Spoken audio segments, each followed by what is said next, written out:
약 한 달 정도 전에 제가 발바닥에 석회가 생겼었어요. 그래서 보신 분들도 계시겠지만 조금 불편해가지고 좀 이렇게 쩔뚝거리면서 다녔었던 때가 있었습니다. 그때가 이제 제가 운동을 시작하고 한 일주일 만에 발에 석회가 생겨가지고 저는 운동을 너무 하고 싶었는데 안타깝게도 그것 때문에 운동을 못했던 그런 시절이 있었습니다. 제가 그래서 이제 어쨌든 발에 난 그 석회를 치료하기 위해서 병원에 갔었습니다. 근데 그것을 치료하는 방법이 체내에 충격파를 보내가지고 체내에 있는 돌을 부셔야 된다라고 이야기를 하는 거예요. 그래서 그 소리를 조금 들어보니까 소리가 그냥 저주파 안마기 정도 그 정도 소리가 나는 거예요. 그냥 띠디디딕 하는. 그래서 별로 이렇게 심각하게 생각하지 않고 그 기계에 제 몸을 맡겼습니다. 그래서 그 기계가 제 발에 딱 닿는 순간 저는 아 하면서 놀람과 함께 그 아픔을 견뎌야 했습니다. 지금 생각해 보니까 발에 있는 몸 속에 있는 돌을 부셔야 하는데 그 충격파를 몸에 낸다고 하면 당연히 아팠겠구나라는 생각이 들어요. 그래서 정말 그 치료를 받으면서 내내 정말 식은땀을 흘리면서 그 아팠던 것을 견뎌야 했던 그런 치료가 있었습니다. 제가 그 치료를 받을 때 침상에 엎드려서 그 발 쪽에 이제 기계를 대면서 치료를 받거든요. 그러면서 제가 무슨 생각으로 거기에 엎드려 있었냐면 제발 좀 빨리 끝났으면 좋겠다. 제발 좀 너무 아프니까 이 아픈 게 빨리 끝났으면 좋겠다라는 생각으로 그 치료를 조금 받았던 것 같아요. 아프고 싶은 사람이 어디 있겠습니까? 고통을 받고 고통 가운데 있고 싶어하는 사람이 어디 있겠습니까? 저도 정말 아픈 걸 싫어합니다. 덩치는 산만하지만 아픈 건 싫어요. 저도 아픈 걸 견디기가 너무 힘듭니다. 누구나 다 이런 고통, 고난 가운데에 거하는 것, 그 상황 가운데 처하는 것을 원하는 사람, 그 가운데 정말 나아가고 싶은 사람은 없으리라 라고 생각을 합니다. 특별히 저에게도 가족이 있고요. 우리 가족 정말 사랑하는 가까운 사람들 더 행복하게 살았으면 좋겠고 더 평안하게 살았으면 좋겠는 것이 바로 저의 인간된 마음이지 않겠습니까? 또한 요즘 청년들과도 많이 만나서 신방을 하고 있는데 청년들을 보면 참 저마다의 이유로 너무나도 바쁘고 힘든 상황 가운데 살아가고 있어요. 그럴 때 그 신방하면서 겉으로 이야기하진 않지만 정말 다들 행복했으면 좋겠다는 마음이 정말 가득 듭니다. 정말 그 누가 아프고 싶고 그 누가 고난 가운데 있고 싶고 그 누가 고통 가운데 있고 싶겠습니까? 그런데 안타까운 사실은 우리의 삶이 고통 없는 삶이 아니라는 것입니다. 우리의 삶은 항상 행복하기만 하고 항상 기쁘기만 한 것이 아니라 고통과 고난이 따라온다라는 것이죠. 베드로전서는 바로 우리에게 다가오는 이 고통에 대한 새로운 시각을 우리에게 제시해 줍니다. 우리 베드로전서 4장 12절 13절 말씀을 한번 같이 읽어보도록 하겠습니다. 시작. 사랑하는 자들아, 너희를 연단하려고 오는 불시험을 이상한 일 당하는 것 같이 이상히 여기지 말고 오히려 너희가 그리스도의 고난에 참여하는 것으로 즐거워하라. 이는 그의 영광을 나타내실 때 너희로 즐거워하고 기뻐하게 하려 함이라. 네, 베드로가 오늘 우리에게 알려주고 있는 것이 무엇입니까? 찾아오는 불시험을 이상한 일로 여기지 말라라고 이야기를 하고 있어요. 한층 더 나아가서 우리에게 다가오는 그 고난, 우리에게 다가오는 고통을 기뻐하라라고 이야기를 하고 있습니다. 13절 말씀을 보면요, 즐거워하고 기뻐하라라고 이야기를 하고 있는데 이 즐거워하다라는 단어와 또 이 기뻐하다라는 단어가 두 개가 단어는 다르지만 의미는 기뻐하다라는 단어로 똑같은 의미를 가지고 있는 단어입니다. 그러니까 베드로가 우리가 고난을 받을 때 어떠한 자세를 취하라고 이야기하냐면 기뻐하고 기뻐하라. 그 기쁨에 대해서 강조하고 있는 것이죠. 크게 기뻐하라. 고난이 다가왔을 때, 고통이 다가왔을 때 오히려 더 크게 기뻐하라라고 우리에게 가르쳐 주고 있어요. 우리가 어떻게 기뻐할 수 있겠습니까? 어떻게 그 고통과 고난을 우리가 기뻐할 수 있겠습니까? 본문을 보면요, 본문에서 우리에게 알려주는 것은요, 이 고난, 우리에게 찾아오는 고난은 반드시 찾아온다는 것을 우리에게 알려주고 있습니다. 이 고난은 피할 수도 없어요. 우리가 피하고 싶다고 해서 이 고난을 피할 수 있는 것이 아닙니다. 반드시 고난이 찾아올 것이다 라고 우리에게 알려주고 있어요. 베드로전서 전체에서 말하고 있는 우리의 정체성을 뭐라고 얘기하고 있냐면 우리를 나그네라고 이야기를 합니다. 나그네는 어떠한 자입니까? 특히 성경 속에서 나그네는 어떻게 이야기하고 있을까요? 나그네는요, 지금 머물고 있는 그 땅, 머물고 있는 그 지역의 사람이 아닙니다. 또한 더 나아가서 그 머물고 있는 그 땅에 혈연 관계도 있지도 않고 내 이름으로 된 땅도 있지 않고 어떠한 법적인 보호도 받을 수 없는 자가 바로 나그네예요. 그렇기 때문에 이 나그네는요, 늘 외롭고 소외되기 쉬운 존재가 바로 나그네이죠. 어쩌면 성경에서는 압제의 대상으로도 그려지고 있는 것이 바로 나그네입니다. 그래서 성경에서 이 나그네를 어떻게 표현하냐면요, 사무엘서에서는 이 나그네를 전쟁 가운데 참여시키는 존재로 그들을 써요. 그리고 또 우리가 룻기를 봐도 알겠지만 그 룻과 그 시어머니는 이방 땅에 가서 그곳에서 나그네로 지냅니다. 나그네로 지낼 때 그곳에서 어려움이 닥쳐왔지만 그 어려움을 아무도 돌봐주지 않아요. 그래서 결국 이 시어머니와 룻은 어떻게 합니까? 다시 고향으로 돌아가죠. 나그네는 바로 이러한 존재입니다. 늘 소외받을 수 있고 늘 받기 쉽고 압제받을 수 있는 존재, 그것이 바로 나그네라는 것이죠. 그런데 베드로가 바로 우리를 향해서 나그네라고 부르고 있어요. 우리를 바로 나그네, 우리의 정체성이 바로 나그네라고 이야기를 하고 있습니다. 우리가 살아가고 있는 이 땅, 지금 이곳이 우리의 고향이 아니라 우리는 천국 시민이라는 좋은 의미의 우리에게 이야기를 하고 있는 것이죠. 그런데 이것을 바꿔서 이야기하면요, 결국 우리는 이 땅에서는 나그네라는 거예요. 나그네는 소외받기 쉬운 상대이고 자이고 압제받을 수 있는 자인데, 그렇기 때문에 고난이 찾아올 수밖에 없는 자인데, 그러한 자를 우리를 나그네라고 부르고 있다라는 거죠. 그래서 우리의 삶에는 고난이 찾아올 수밖에 없습니다. 우리의 정체성은 나그네이기 때문이죠.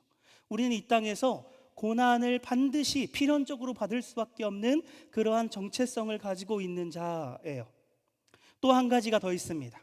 우리에게 고난이 필연적으로 받을 수밖에 없는 이유가 있어요. 그것은요, 바로 이 세상이 죄악으로 가득 차 있기 때문입니다. 우리 로마서 8장 22절에서 23절 말씀을 우리 현대인의 성경 버전으로 한번 같이 읽어보도록 하겠습니다. 시작. 우리는 지금까지 모든 피조물들이 함께 신음하며 고통당하는 것을 알고 있습니다. 이것뿐만 아니라 성령을 첫 열매로 받은 우리까지도 속으로 신음하며 하나님의 아들이 되는 것, 곧 우리 몸이 구원받기를 갈망합니다. 네, 지금 로마서에서 우리에게 알려주고 있는 것이 무엇입니까? 아담이 범죄한 그 이후로 이 세상에 있는 모든 피조물에는 죄가 가득하여 있습니다. 그렇기 때문에 그 모든 피조물들은 하나님께서 말씀하신 그 죄로 말미암아 고통 가운데 거할 수밖에 없는 것이 이 땅 가운데 있는 죄인된 피조물들의 존재라는 것이죠. 그런데 그것은 그리스도 안에서 새 사람 된 우리도 동일하게 적용됩니다. 왜냐하면 우리도 결국 죄악된 세상을 아직도 여전히 살아가고 있기 때문이죠. 그렇기 때문에 여전히 죄악된 세상을 살아가고 있는 우리들은 이 땅에서 고통을 마주할 수밖에 없어요. 고난을 마주할 수밖에 없어요. 그러한 존재이고 그러한 땅에 살고 있어요.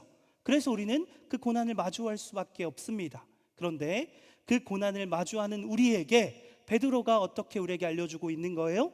기뻐하라고. 우리에게 기뻐하라고 그 새로운 시각을 우리에게 제시해 주고 있습니다. 그러면 우리는 어떻게 마주할 수밖에 없는 그 고난을 기뻐할 수 있을까요? 우리는 어떻게 그 맞닥뜨릴 수밖에 없는 필연적으로 찾아오는 그 고통을 우리는 기뻐할 수 있을까요? 우리 오늘 본문 베드로전서 4장 14절 말씀을 한번 같이 읽어보겠습니다. 시작.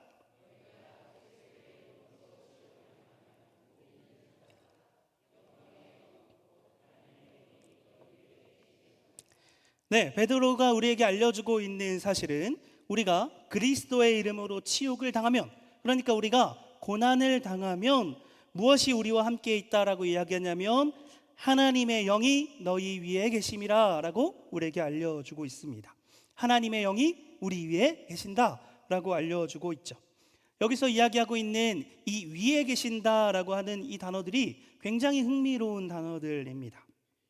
먼저 위에라는 이 단어를 보면요, 이 위에라는 단어가 굉장히 여러 가지 의미로 쓰일 수도 있는데 시간적으로 또 공간적으로 쓰였을 때는 이것이 이제 가까이 있다 또는 가까운 시간을 의미할 때 이 위에라는 단어를 씁니다. 그러니까 정말 물리적으로 가까이 있다, 아니면 이제 정말 시간적으로 얼마 남지 않은 그 시간을 의미할 때 이 위에라는 단어를 사용하죠. 그런데 이 위에라는 단어가요, 우리가 같이 보았던 이 하나님의 영, 이 성령과 만났을 때는 이 용법이 바뀌어요. 어떻게 바뀌냐면 비유적으로 바뀌어서 그 다스리신다라는 의미로 바뀌어요. 그러니까 무슨 말이냐면 하나님의 영이, 성령님이 다스리신다라는 뜻을 갖게 되는 거죠. 그리고 또 여기서 계심이라는 단어, 계시다라고 하는 단어는 뜻이 두 가지가 있습니다. 그래서 쓰이는 용법에 따라서 그 뜻이 달라지는데 첫 번째 뜻은 쉼이라는 뜻을 가지고 있고요, 두 번째 뜻은 의지하다, 기대다라는 뜻을 가지고 있어요. 여기서 쓰여진 용법은 두 번째, 의지하다, 기대다라는 단어를 가지고 있는 거죠. 그러니까 이 위에 계시다라고 하는 것을 우리가 풀어서 다시 한번 이야기하면 하나님의 영, 성령님이 우리를 다스리시고 우리는 그러한 성령님께 완전히 기대어 있는 그 모습을 이야기하는 것이 바로 위에 계시다라는 단어예요. 성령님께서 우리를 다스리십니다. 성령님께서 우리의 삶을 이끌어 가십니다. 성령님께서 우리의 삶을 온전히 그렇게 완전하게 책임지시고 우리의 삶을 다스리십니다. 그럴 때 우리는 그러한 성령님의 다스림을 신뢰합니다. 그래서 그러한 성령님께 모든 것을 내어 맡깁니다. 이것을 베드로는 지금 이야기를 하고 있어요. 그렇기 때문에 어떠한 고난이 우리에게 찾아올지라도, 어떠한 고통 가운데일지라도 우리는 기뻐할 수 있어요.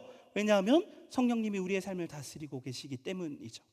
성령님께서 우리의 삶을 주장하시고 우리의 삶을 인도하시고 우리의 삶의 주인 되셔서 우리의 삶을 가장 아름답게, 가장 선하게 이끌어 가십니다. 그러니 내 삶에 찾아오는 지금의 고난, 고통도 결국 성령님의 뜻 가운데서 이루어진다라는 것, 결국 성령님의 그 선한 계획 안에 있다는 것, 그것을 우리는 온전히 신뢰할 수 있기 때문에 우리는 그 안에서 기뻐할 수 있습니다. 우리에게 고난이 다가오고 고통이 다가와도 우리는 무서워하지 않을 수 있고 두려워하지 않을 수 있습니다. 성령님이 함께 하시기 때문이죠. 성령님께서 우리의 삶을 다스리고 계시기 때문이죠. 성령님께서 우리의 삶을 온전히 책임져 주시기 때문이죠.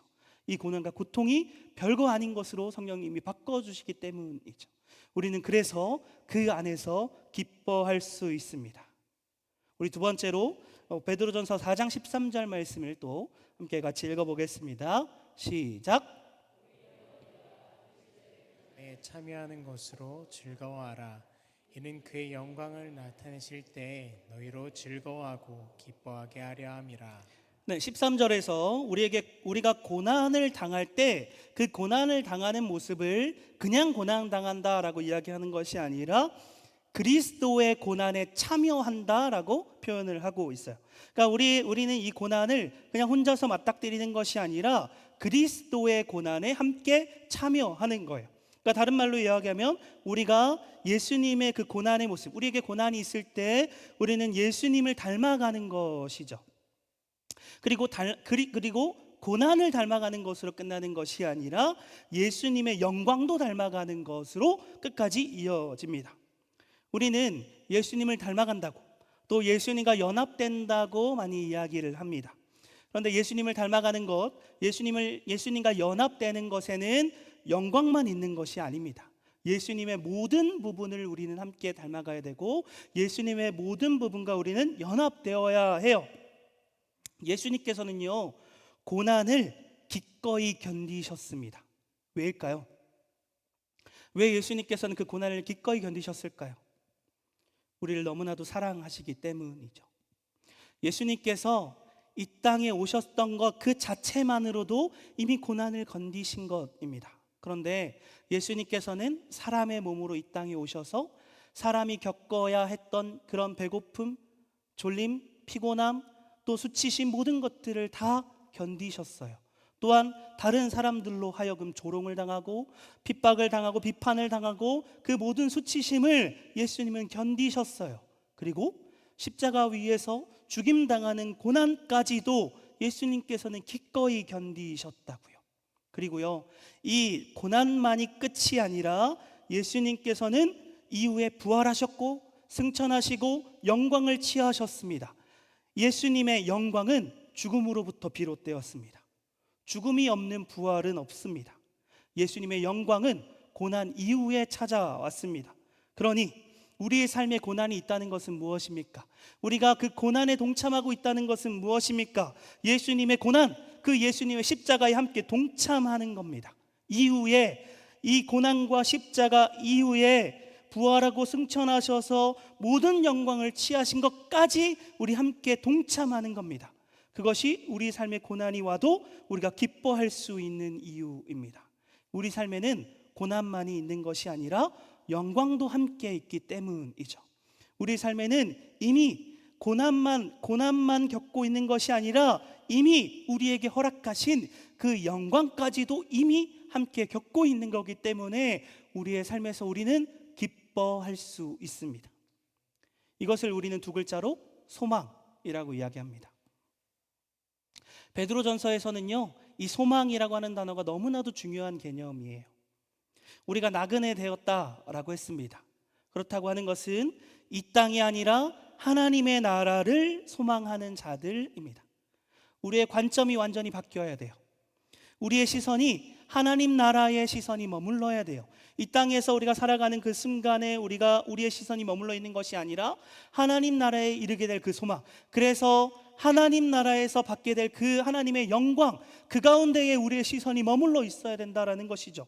우리의 온전한 시선, 온전한 관점은 온전히 하나님의 나라에 있어야 돼요. 그렇기 때문에 소망은요, 지금 이곳, 이 순간 이곳에서 잘 먹고 잘 사는 것이 목적이 아닙니다. 이 세상은 지나가는 세상이라고 했습니다. 우리의 목적은 다시 그 본향으로 돌아가서 그곳에서 하나님과 함께 그 영광된 삶을 살아내는 것, 그것이 우리의 목적이죠. 우리가 살아가는 이유이죠. 그렇다면 나그네는 이 땅을 살아가는 이 땅을 무시해도 되는 걸까요? 그렇지 않습니다. 하나님의 심판을 생각하고 하나님의 종말을 생각하고 고난을 생각하고 그리고 그 뒤에 있는 그 영광을 생각하는 사람은 이 땅에서도 깨어있는 삶을 살 수 있습니다. 왜일까요? 이미 너무나도 값진 것을 소유한 자들이기 때문이죠. 이미 너무나도 가장 좋은 것, 이미 너무나도 가장 최고의 것을 소유한 자들이기 때문에 이 땅 가운데의 작은 고난이 그 큰 영광의 흠집조차 낼 수 없어요. 그래서 이 땅을 더 넉넉하게 깨어있는 삶으로 살아낼 수 있습니다. 우리의 시선이 우리가 하나님의 나라의 소망을 둔 사람이 더더욱 이 땅에서 하나님의 은혜로 하나님의 사랑으로 더 값지고 복된 삶을 살아낼 수 있다라는 것이죠. 그렇기 때문에 고난이 있다면 기뻐할 수 있길 간절히 소망합니다. 하나님께서 영광을 약속하셨습니다. 우리 삶에 고난이 있다면 그것이 바로 증거입니다. 하나님께서 영광을 주셨다는 증거입니다. 고난만이 아니라 그 너머에 있는 그 영광을 바라볼 수 있길 간절히 소망합니다. 하나님께서는 예수님과 우리가 연합될 때, 예수님을 닮아갈 때 그 고난에 동참하도록 우리를 부르셨어요. 그런데 그 고난만이 아니라 하나님의 영광에도 함께 동참하도록 우리를 부르셨습니다. 여러분은 무엇에 소망을 두고 살아가고 계십니까? 어디에 소망을 두고 살아가고 계십니까? 어디를 바라보며 여러분은 살아가고 계십니까? 혹시 세상의 가치, 세상의 문화, 세상의 유행을 쫓아가고 계십니까? 아니면 하나님의 가치, 하나님의 나라를 쫓아가고 계십니까? 저는 그렇게 생각합니다. 유행이라는 것은요, 또 문화라는 것은 더 좋아 보이고 선진국의 문화를 닮아가게, 그것을 따라가게 되어 있다라고 생각을 합니다. 가장 발전하고 그렇기 때문에 그것이 동경의 대상이고, 그러니 그 문화를 쫓아가면 더 잘 살 것 같고, 그 문화를 쫓아가는 게 현대인들의 더 발전된 모습인 것 같아 보이니 더 선진국의 문화를 더 좋아 보이는 것을 쫓아가게 되어 있는 것, 그것이 유행이라고 생각을 합니다. 그렇다면 가장 선진 문화는 무엇일까요? 가장 발전된, 가장 선진 문화는 무엇일까요? 바로 하나님 나라의 문화입니다. 하나님의 나라의 백성들이 성경대로 살아가는 삶, 그것이 유행이고 그것이 선진 문화입니다. 우리는 그 선진 문화를 이끌어가는 자들입니다. 그 유행을 선도하는 자들이에요. 성경의 가르침대로 살아가는 삶, 그것이 유행이고 그것이 선진 문화예요. 가장 발전된 하나님 나라의 문화라는 거예요. 성경에서 우리에게 가르쳐주는 가치는 무엇입니까? 하나님을 사랑하고 이웃을 사랑하라고 우리에게 가르치고 계세요. 예수님께서 그렇게 사셨고 예수님께서 그렇게 가르치십니다. 그런데 예수님처럼 사랑할 때 때로는 내가 가지지 못할 수도 있어요. 예수님처럼 사랑할 때 때로는 내가 손해볼 수도 있어요. 예수님처럼 사랑할 때 때로는 내가 억울한 상황에 처할 수도 있다고요. 예수님처럼 사랑한다는 것은 예수님의 그 희생의 모습을 닮아가는 겁니다. 예수님께서 그렇게 사셨고 예수님께서 우리에게 그렇게 가르쳐 주셨고 이제 예수님께서 우리에게 그렇게 살라고 말씀해 주고 계십니다. 우리는 세상의 논리와 세상의 가치대로 살아가는 자들이 아닙니다. 더 좋은 것을 탐하고 더 좋은 것을 먹고 부유한 삶을 살아가고 더 넓은 평수의 아파트를 원하는 것이 우리의 삶이 아니다라는 거죠. 때로는 포기하고 때로는 희생하고, 그렇기 때문에 때로는 궁핍하고 고통의 삶이 찾아올 수도 있습니다. 그것이 예수님이 보여주신 사랑의 모습입니다. 우리는 그 고난을 기꺼이 감당해야 되는, 예수님을 닮아가야 되는 자들이죠. 그런데 그럼에도 불구하고 하나님이 함께 하심을 믿음으로 고백할 수 있길 간절히 소망합니다. 우리가 예수님을 닮아가길 더욱더 힘쓸 때, 예수님을 닮아가기 더욱더 소망할 때, 우리가 예수님께서 받으신 그 고난에 기꺼이 동참하기를 원할 때 하나님께서는 우리에게 더더욱 큰 은혜를 베푸시고 그 고난이 더 이상 고난이 아니라 고난 너머에 이미 하나님의 영광을 우리에게 허락하셨다는 사실을 정말 믿음으로 고백할 수 있길 간절히 소망합니다. 우리의 삶은 고난에서 끝이 아니라 이미 허락하신 그 영광을 바라보는 삶입니다. 고난이 전부가 아니라 이미 그 너머에서 우리에게 이미 허락하신 그 약속된 영광의 삶을 누리는 삶이 바로 우리들의 삶입니다. 그것이 바로 저와 여러분의 복된 삶 되길 주의 이름으로 간절히 축복합니다. 우리 한번 다시 곱씹어 보기 원합니다. 고난은 필연적인 것, 반드시 찾아오는 것이라고 했습니다. 왜냐하면 우리는 이 죄악된 세상을 살아가고 있기 때문이죠. 그런데 놀라운 것은요, 우리는 이 고난을 피할 수 없고 필연적으로 다가오는데 하나님께서 그 피할 수 없는 고난을 사용하신다라는 것입니다. 하나님께서는 우리에게 고난이 다가왔을 때, 우리에게 고통이 다가왔을 때, 그래 너 한번 고난 당해봐라 라며 우리를 그냥 내버려 두시지 않으세요. 그렇기 때문에 우리가 고난 가운데 있을 때, 고통 가운데 있을 때 우리는 그저 낭망하고 그저 쓰러지고 다시 일어날 힘 없이 그냥 그 고난에 주저앉아 있는 그런 모습이 우리들의 모습이 아니라, 더 이상 일어날 수 없는 그러한 상태에서도 하나님께서는 그것을 기쁨으로 바꿔주신다라는 것이죠. 하나님께서는 그것을 더할 나위 없는 큰 영광으로 바꿔주신다라는 것이죠.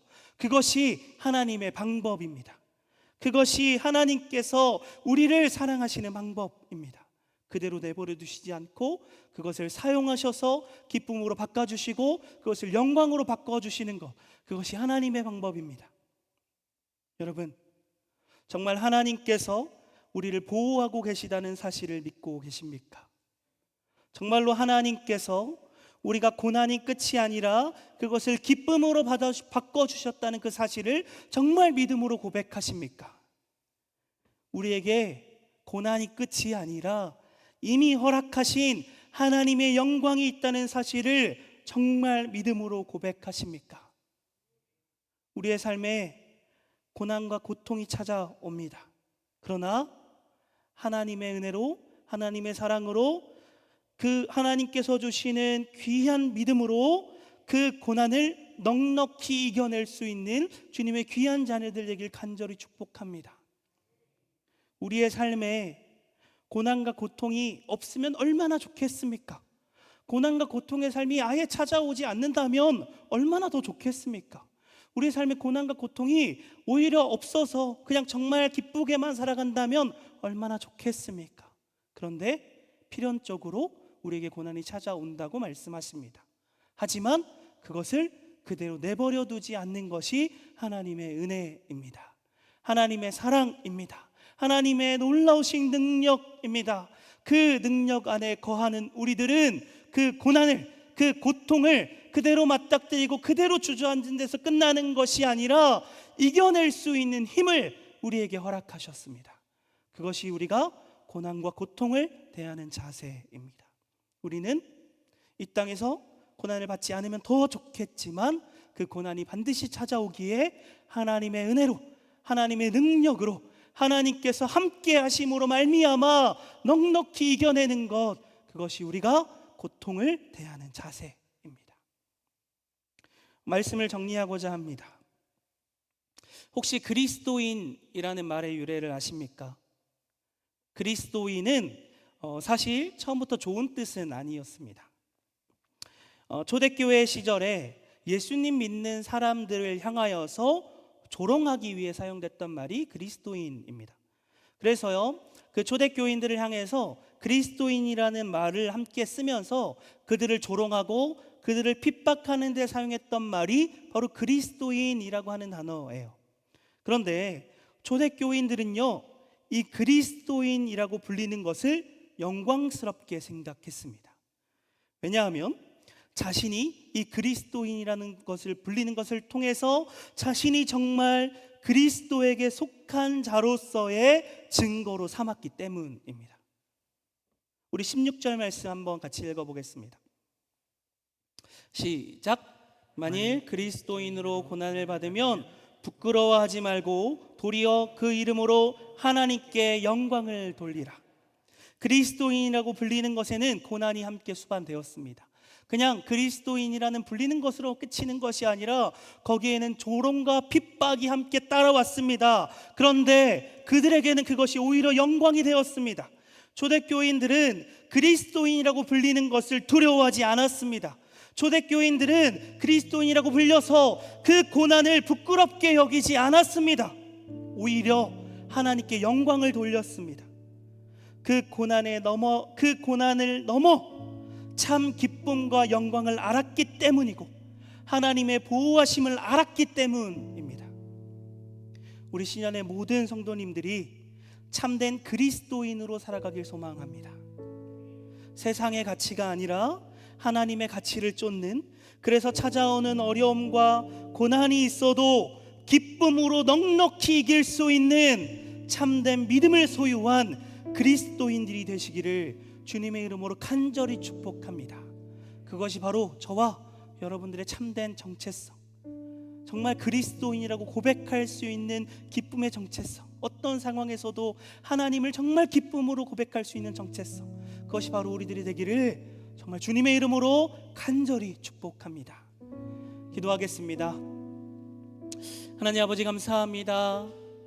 주님, 오늘 또 말씀을 통하여서 하나님께서 우리의 어떤 상황에서도 우리와 함께 하심을, 고난과 고통 가운데서도 오히려 기쁨과 영광으로 바꿔주심을 우리가 함께 들었습니다.